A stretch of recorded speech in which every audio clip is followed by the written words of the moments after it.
As we approach Tisha B'Av, I was thinking about addressing what exactly are we mourning? What are we missing? Why are we supposed to be so sad? How are we to look at and appreciate Karbanos? We're missing out on some rituals and sacrifices, spritzing some blood on the Mizbeach. How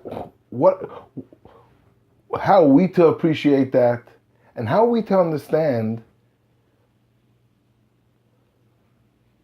what that would have done to HaKadosh Baruch Hu? What if lost the love when Mashiach is going to come and we're going to be able to bring Karbanos, we're going to be able to spritz blood, we're going to be able to give Karbanos.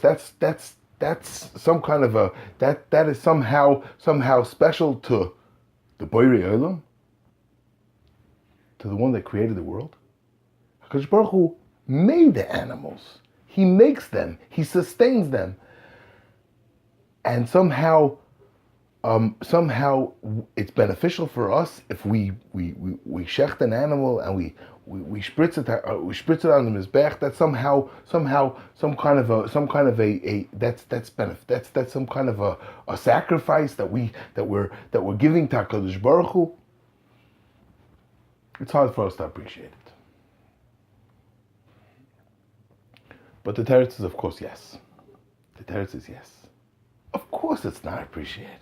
Of course, it's not something that we're not. Of course, it's not something that we're giving to HaKadosh Baruch Hu. And that's part of the tremendous chesed that HaKadosh Baruch Hu does for us. Nothing we could do is giving to HaKadosh Baruch Hu. Nothing that we could do for HaKadosh Baruch Hu is doing for HaKadosh Baruch Hu. We're doing something for HaKadosh Baruch Hu.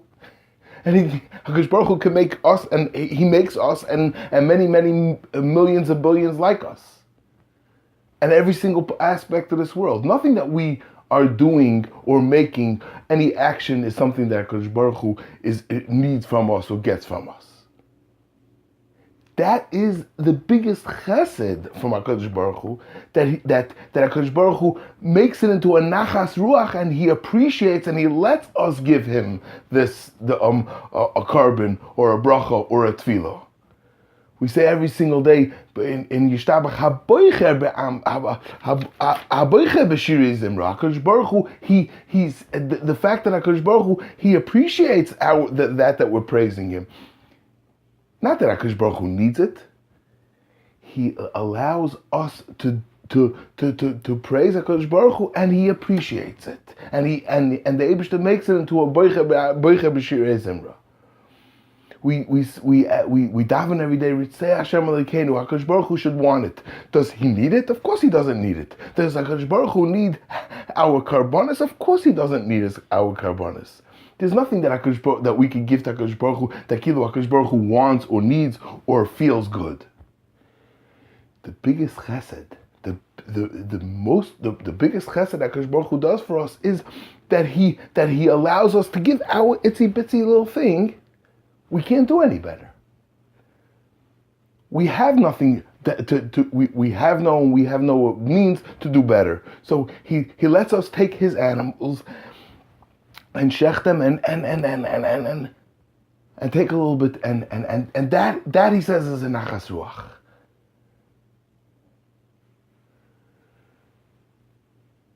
What we're missing so obviously during Golus, we have an opportunity still to daven HaKadosh Baruch Hu. We still have HaKadosh Baruch Hu still loves us. He gave us the Torah. He gave us He showed us the tremendous as the Am HaNivcher. He shows the Klal Yisrael a special love, and we're commanded to love HaKadosh Baruch Hu back. We still have that part of the relationship, but the added relationship where HaKadosh Baruch Hu says, bring Karbanos, and I'm going to appreciate it. It's going to be a nachas ruach for me. Not that He needs it, but HaKadosh Baruch Hu is allowing us to do something that He's going to treat it as if it's a present to Him. That is such a profound opportunity, and we don't have it in Golus. if we understand that, of course, HaKadosh Baruch Hu doesn't need it, but it's part of the chesed that it's part of the chesed that HaKadosh Baruch Hu makes as if it's appreciated, and he gives us he lets us feel closer to him through all these actions. That is so we could appreciate the tremendous loss when we don't have all these means to get closer to HaKadosh Baruch Hu. There's a story that I heard recently that I keep on thinking about. A story that happened in Manhattan. There's a Jacobson family from Karen Heights. So one of the old rabbanim, one of the rabbis gives a shiur every Wednesday in Manhattan, and all different kinds of people come. It's open house. All different kinds of people come to this Wednesday night shiur. And one day, somebody, will call him Avrami. Avrami started coming to the shiur. Avrami was a little bit disabled. Avrami didn't walk perfectly. He wasn't able to talk perfectly, but Avrami started coming to the shiur. Avrami lived nearby in Manhattan. He lived in a home. He had a job. And Avrami was a nice, very, very nice, fine boy. And he started coming to this Rabbi Jacobson's shiur. As he became a regular in the shiur, so he started building up a kesher. He started building up a relationship with Rabbi Jacobson. And Rabbi Jacobson realized what kind of a pure man this is, a 30-year-old, what kind of a pure boy he is, how special he is, how committed he was to everything he did, how loving he was. But after a while, Avrami opened up to Rabbi Jacobson about his big tzara. He had a big tzara in his life. Avrami was born in Manhattan. And actually, his parents are alive, but he has no relationship with them. He didn't know them. He never ever met them in his life. What happened was that when Avrami's mother was pregnant with Avrami, the doctors saw on the sonogram that he was going to be somewhat disabled. And Avrami's parents were very well to do and very well connected and very important people in the community. And there were those that suggested to Avrami's parents, and they told him that the right thing for them to do is to give him away to a home. They said that taking care of such a child, taking care of such a person is going to be a full-time job, and whatever they do, they're going to have to stop, and they have to be ready for such a commitment. And the people that gave them their eitzah felt that this is the right way to go, and they even told them that they should never meet him, because if they'll meet him, they'll already get to know him. Once they get to know him, they'll have rachmanis. Never meet him. So obviously his parents, they were well-to-do and they were big Baalei Chesed. They always, every single month, put in to his bank account, a special bank account. They put in there would be a bounce, there would be a money transfer. And they saw to it from far away, they saw to it to make sure that he should be taken care of. He always had a home, there was money. When it got later on, they made sure that he had a job, but they never met him. And this was going on for 30 years. And Avrami tells Rabbi Jacobson that he yearns to get to know his parents. He hears, they both live in Manhattan. They were both living in the same city. And he sees from time to time different signs and different events that his parents are involved with. And he yearned to have that kesher. But he never met them. The story obviously touched Rabbi Jacobson. Rabbi Jacobson says, listen, what is it? I don't have anything to lose. And he gives Avrami's father a call. He gives him a call. He says, hello, shalom aleichem. My name is Rabbi Jacobson. I give a shiur. So the father thought that Rabbi Jacobson was calling to raise money, and he was nice to him. And Rabbi Jacobson tells the father, he says, I didn't call for any money. I called about your son, Avrami. I met your son, and he's a very special person, and he's somebody who really, really, really, somebody who would be a pleasure for you to get to know. I think you should get to know your son and build up a relationship with him. Avrami's father was, once he saw where the phone call was going, he hung up. Rabbi Jacobson wasn't sure what happened. He was afraid that the father hung up on purpose, but he tried again. Nothing to lose. Tries again. And Avrami's father says, you didn't get the hint? This topic is over. Mind your own business. It's over. Okay. So he left it go a little bit. But Rabbi Jacobson didn't give up. And a few months later, he called up Avrami's mother. And he calls up Avrami's mother, and he starts the conversation again. And the same thing, Mrs. Jacob, I'm hired as Rabbi Jacobson. I got to know your son. I got to know him. He's such a special neshama, such a special boy, such a Torah person, somebody who it will be the greatest pleasure to get to know. Avrami's mother says, listen, obviously we think about this a lot. And this was the decision we made. It's hard to revisit the decision. Let's not revisit the decision. We made a decision. We made it. Let's just let it go. But Rabbi Jacobson sensed that the mother was much less adamant about it. So she figured she'll give it a shot. And he stayed on the phone and he talked to her and he, cajoled. At one point, he came with a new argument. He says, okay, I understand the decision was made that you're not going to change your life. You're not going to start taking in your son. But how about meet him once? Make it one meeting. He says, I'll tell you why. He says, so many people, that Rahman al-Islam, they lose a parent. And they never saw the parent. And if they ever come across somebody who knew their parent or their grandparent, they want to take in and get to know that person and hear anything. You knew my grandfather. Tell me a little bit about him. Tell me what he did. Tell me. He says, your son. You don't want to have him in your house. That's fine. I mean, it is what it is. But he wants to know about his parents. Let's give him an opportunity at least to meet him, to meet him once.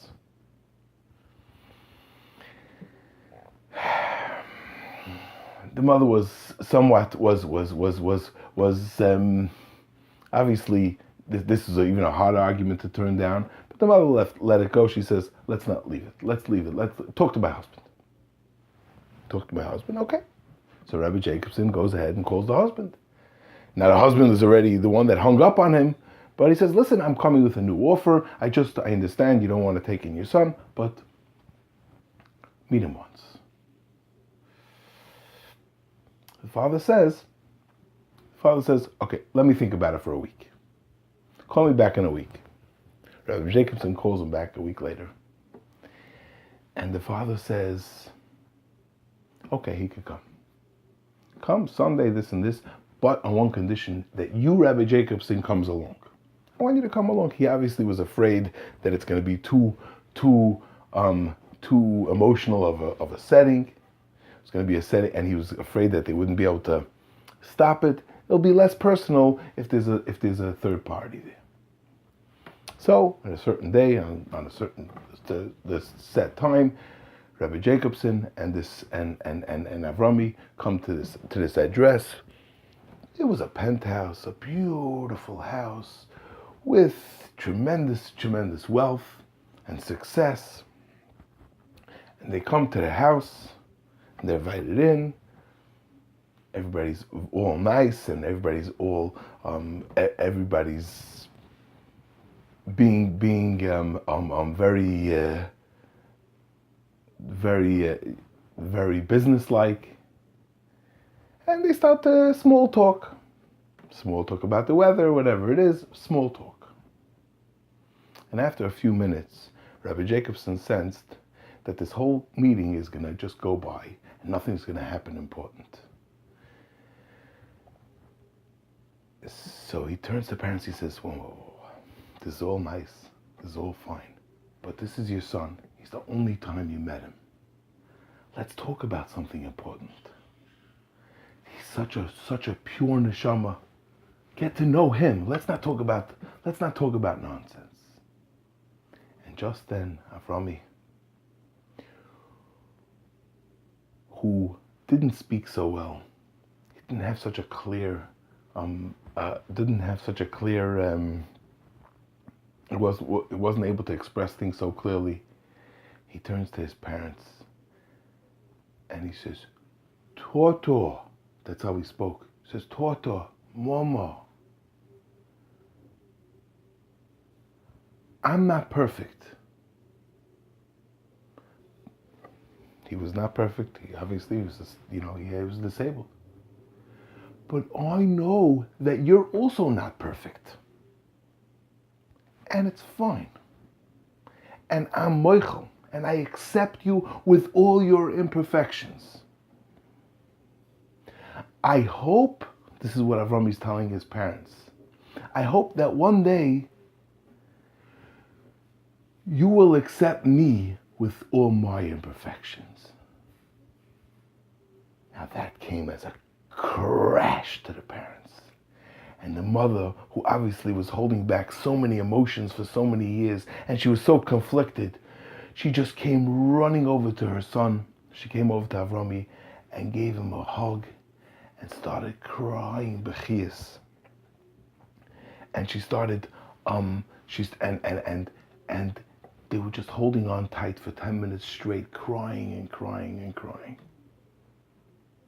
The father, who was not as soft, but after a few minutes, he also came. And once the mother left go, the father came rapid and he hugged Avrami. And after a few minutes, it became clear that Rabbi Jacobson had no business there, and he just apologized that he's leaving, and the family was reunited. And Avrami lives by his parents since then. Now, who's here to judge those parents? Obviously, many, they were given advice. We could feel that this advice was the wrong advice. They obviously were conflicted about it, and they ended up doing the right thing. Not here to judge the parents. And obviously, Rabbi Jacobson, he's the big hero in the story. He made sure, and he insisted, and got the right results until finally the family was reunited. But every single one of us understand and identify with Avrami. Every single one of us understand Avrami's strong feeling and his yearning to have a relationship with his parents. Even though things were pretty good. The bank account was always full. There was a steady money coming into his account. He was in a home. He had his job. He had his share. He was taken care of. But he didn't have that relationship with his parents. And every one of us understand that even if now that he would be living with his parents, there's demands, and there's the money. He's not going to have the same bank account. Very likely that he'll have less money. And there's definitely going to be demands and certain responsibilities and certain things he's going to have to give up. But everybody understands that you can't compare. The difference in between a relationship and living by his parents and having that tremendous kesher with the family and living like a goldfish, where his parents just trickle down a little bit, put in a little food once a month, and they let him make sure they make sure that he's taken care of, but they have no relationship with him. Who could compare? Avrami now has the love from his parents. He has the relationship he has with his siblings, family. He gets to love them back. He's able to be, if he ever has an issue, he could discuss it with them. He hears from them their issues. If there's an issue, if there's not enough money, he gets to beg from them. Obviously, this relationship can't be compared to what he had before. And that's how it is with us in HaKadosh Baruch Hu. And this is how we have to look at our relationship with HaKadosh Baruch Hu versus what the Goy has. In Parshas Eikev, we're gonna learn about Eretz Yisrael. That Eretz Yisrael is different than other lands. Other lands.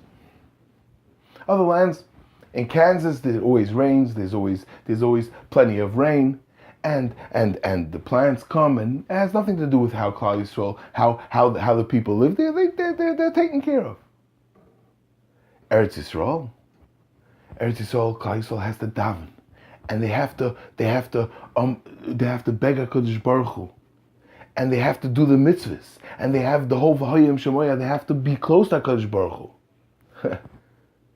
And if that, then they get Eretz Yisrael. Then they get the bracha that Eretz Yisrael has. Do we appreciate what it means to have that relationship with HaKadosh Baruch Hu? Do we appreciate the closeness that we have with HaKadosh Baruch Hu, that we get to daven to HaKadosh Baruch Hu? HaKadosh Baruch Hu loves us. We are the Amanivcha. HaKadosh Baruch Hu loves us so much. He gave us the Torah, and He looks out for us. And we in turn have to love Him, and we get a chance to love HaKadosh Baruch Hu v'ahavta every single day, twice a day. And we daven to HaKadosh Baruch Hu. We get to discuss with Him any issues and any needs.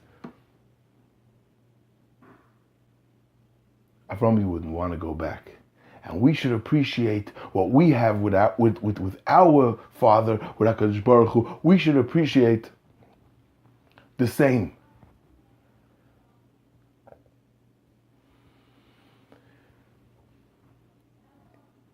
If Avrami was told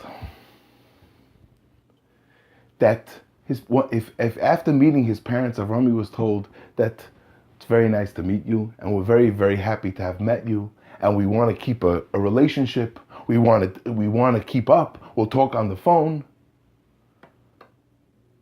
email, but we don't want you in the house, and we don't want you giving us any presents. How much would that hurt Avrami?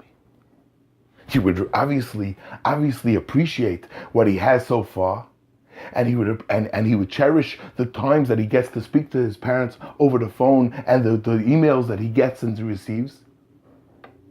But he would have that same yearning. He would have that tremendous yearning to be able to be in his father's house, and to be able to to be able to bring his parents something to make them happy, something that they could smile, something in return for the love that they're giving him. And that's the same with us. Of course, HaKadosh Baruch Hu doesn't need anything that we could give him. There's nothing we could give him that doesn't come from HaKadosh Baruch Hu, and there's nothing that we could give that we can even appreciate. But we have to understand that this is something that HaKadosh Baruch Hu says He's going to appreciate. This is a reach nichayach that HaKadosh Baruch Hu says He's going to look at as a reach nichayach. And if this is something, this is a metrics, and this is something that shows our relationship with HaKadosh Baruch Hu, Gewalt, how valuable it is that we should be able to bring a carbon to HaKadosh Baruch Hu, and HaKadosh Baruch Hu is going to appreciate even what seemingly seems so even kaviyachol primitive, in our eyes, but Hakadosh Baruch Hu is going to appreciate it, and we Be'ez Hashem, when by the Geula we're going to have an opportunity to be able to bring this to the Boirei Olam. We're going to be able to bring Karbanos. We're going to be able to do Zrika on the Mizbeach, and that's going to be considered something that's valuable to the Creator of the world, Gewalt. And we'll be able to be in His house. That's something to yearn for and to miss now that we don't, until we get it. We appreciate what we have, and obviously we have to work on the Ava that we appreciate the Ava that HaKadosh Baruch Hu gives us, and work on our Ava to HaKadosh Baruch Hu that we have now, and our relationship that we do have with HaKadosh Baruch Hu for the time being. But how much bigger and how much greater will that relationship be, Be'ez Hashem, B'vias Goel, once we could come into HaKadosh Baruch Hu's house and v'sechazena einenu b'shuv chaletzion, we're going to see HaKadosh Baruch Hu, we're going to see Gila Shechina in the Beis Hamikdash, we're going to be able to get to see Kaviyachol, we're going to be able to see, we're going to be able to have Gila Shechina itself in the Beis Hamikdash. We say by Shabbos davening, we're going to have it's going to be like Matan Torah. It's going to be we say in Shabbos Musaf we say